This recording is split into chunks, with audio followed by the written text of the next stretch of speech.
Bienvenue sur Avant j'étais prof, le podcast des enseignantes et enseignants qui ont osé la reconversion. Chaque jour, jusqu'à Noël, je vous invite à découvrir une nouvelle histoire de prof-casteur ou de prof-casteuse. Vous savez, ces profs passionnés qui ont osé se lancer dans l'aventure du podcast.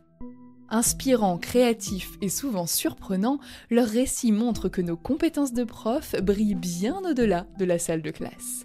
Alors installez-vous confortablement et ouvrez sans plus attendre une nouvelle case de ce calendrier de l'Avent.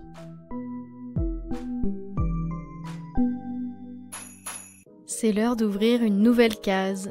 Bienvenue dans la case de Madame Shiitake. Bon d'accord, je vais couper la musique de mon podcast Mange Vie M. On est ici chez Florence, mais c'était pour vous embarquer un peu dans mon univers.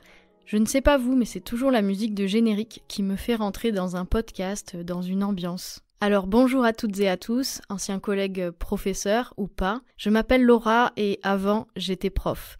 Ce qui veut dire que j'ai passé l'étape de la démission, et comme beaucoup, du burn-out et de la désillusion.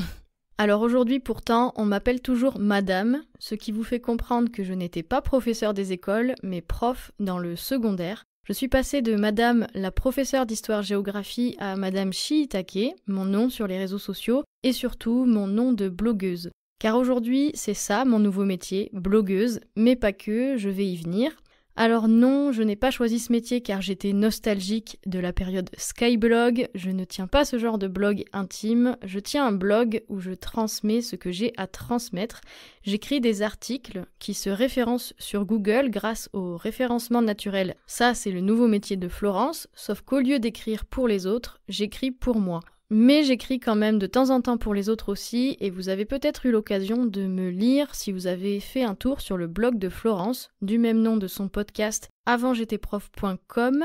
C'est ça, un blog professionnel, c'est tout simplement un site internet qui délivre du contenu, qui répond à nos questions sur les moteurs de recherche. Si vous tapez sur Google « Démissionner éducation nationale », vous tomberez sur mon article de blog écrit pour Florence, en deuxième position, juste après le site du gouvernement, car j'ai bien fait mon job apparemment, et vous y apprendrez comment on démissionne de cette prison dorée, comme j'aime l'appeler. Vous y apprendrez aussi que j'ai démissionné 2 fois, car j'étais du genre hésitante. Pour retracer un peu mon parcours, mon métier de prof d'histoire géo, c'était, comme pour beaucoup d'entre nous ex-profs ou futurs profs reconvertis, une vocation. Un métier passion, que ce soit pour ma thématique, mais aussi pour ma pratique et mon quotidien aux côtés de mes élèves. Mais pour des raisons de santé, j'ai été obligée de faire une pause, car clairement les méthodes de management et nos conditions de travail me mettaient très en colère. Trop en colère, au point de souffrir de graves hémorragies digestives. J'appelle cette période mon alerte rouge, mon burn-out physique. Mon corps me lâchait et je travaillais littéralement en saignant.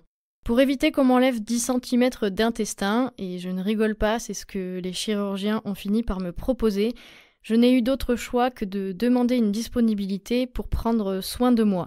C'était aussi la période du Covid, la période de la pause. J'ai eu le temps de prendre du recul sur beaucoup de choses et de comprendre qu'il était temps de penser à une autre façon d'enseigner, s'enseigner cette fois-ci. Et après 1 an à me refaire une santé, je suis partie 1 an avec mon mari en tour du monde pour nourrir mon envie de l'explorer.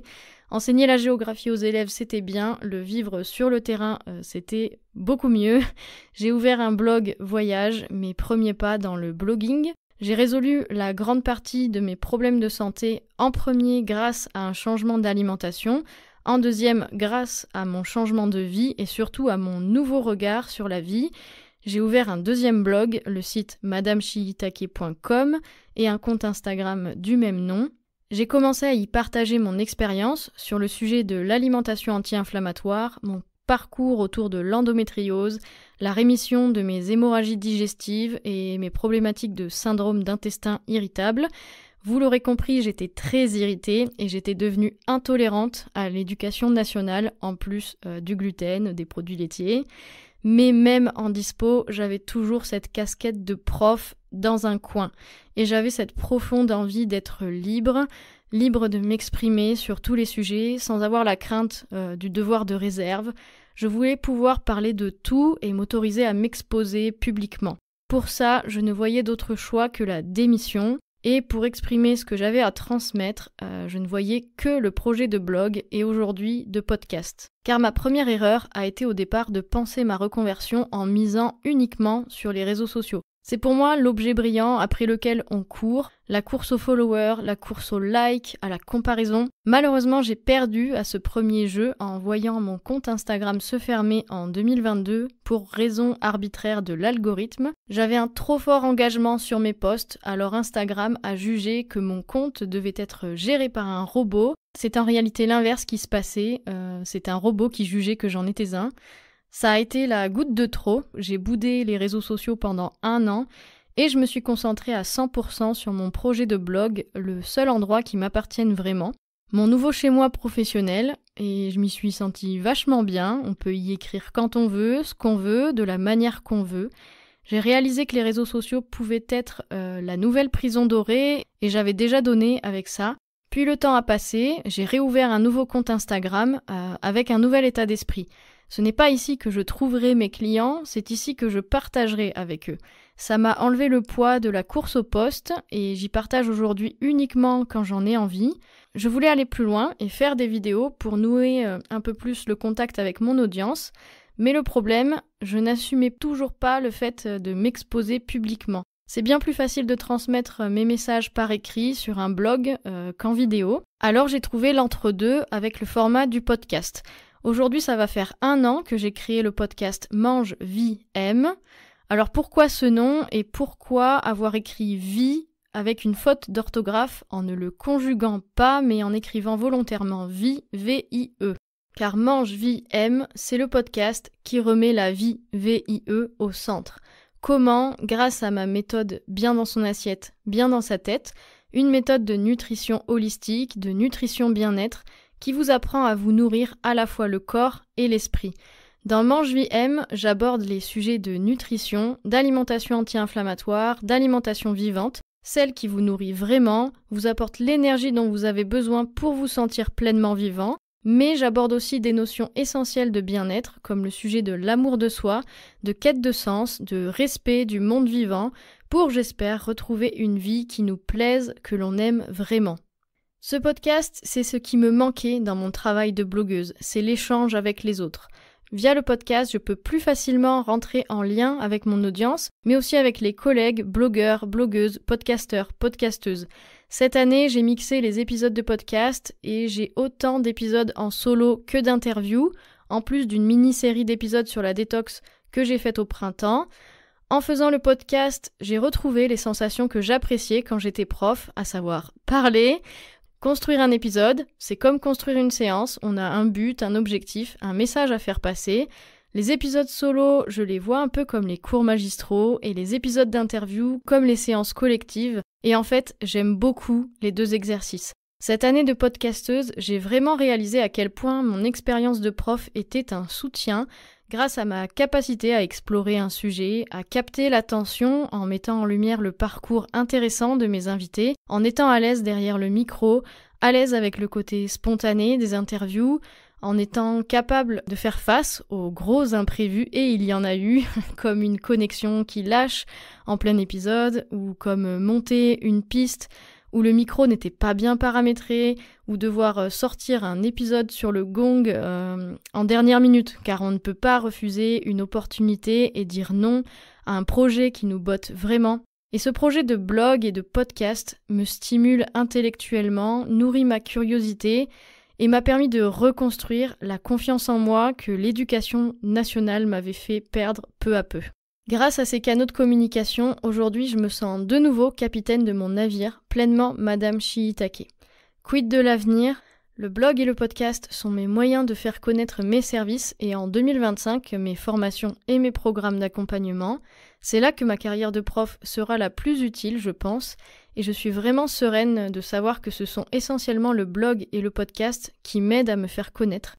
Aujourd'hui, j'ai près de 4000 nouvelles personnes qui visitent mon site chaque mois et j'ai atteint les 1500 écoutes en une année de podcast avec seulement 12 épisodes. Alors si j'ai bien un conseil à vous faire passer, si vous envisagez une reconversion à votre compte, misez sur un média qui vous appartient vraiment. Ça peut être un blog écrit, une chaîne YouTube vidéo, ce que je viens de créer cet automne, ou une émission de podcast. ou les trois, et ne comptez sur les réseaux sociaux que comme des satellites de vos véritables créations. Et comme de nombreux profs, je suis perfectionniste, et pour faire ça, j'ai choisi de me former. Pour la partie podcast, j'ai choisi l'accompagnement de Solène et Florence et leur formation 30 jours pour créer ton podcast, et je ne peux que vous la recommander. Si vous avez un message, une expertise, quelque chose à transmettre et à enseigner, vous serez très bien accompagné avec cette formation, et il me semble qu'il y a un code promo dans la description de l'épisode pour y accéder avec une petite réduction. Merci à mes formatrices pour ce geste, merci à Florence de m'avoir invité à vous partager mon parcours dans cet épisode. Si le sujet de mon podcast vous plaît, eh bien je vous invite à venir l'écouter. D'ailleurs, je vous remets ma petite musique d'ambiance. Étant très créative, c'est le côté que j'adore aussi dans mon nouveau métier. J'espère avoir l'occasion un jour de découvrir votre univers. La porte est grande ouverte pour échanger avec vous. On se retrouve peut-être sur les réseaux sociaux car je ne les boude plus. Je vous souhaite une excellente fin d'année 2024. Qui sait, 2025 sera peut-être l'année de tous vos nouveaux projets. En attendant, prenez bien soin de vous. Merci d'avoir écouté cet épisode d'Avant j'étais prof. N'oubliez pas de vous abonner pour ne pas manquer les prochains. Si cette case du calendrier de l'Avent a réveillé en vous l'envie de prendre un micro, sachez que je viens de jeter un œil dans ma hotte et que j'ai peut-être ce qu'il vous faut. 30 jours pour créer ton podcast, ça vous parle ? C'est la formation en ligne que j'ai créée avec ma collègue Solène pour faire le lien entre mon amour pour l'enseignement et ma passion pour le podcast.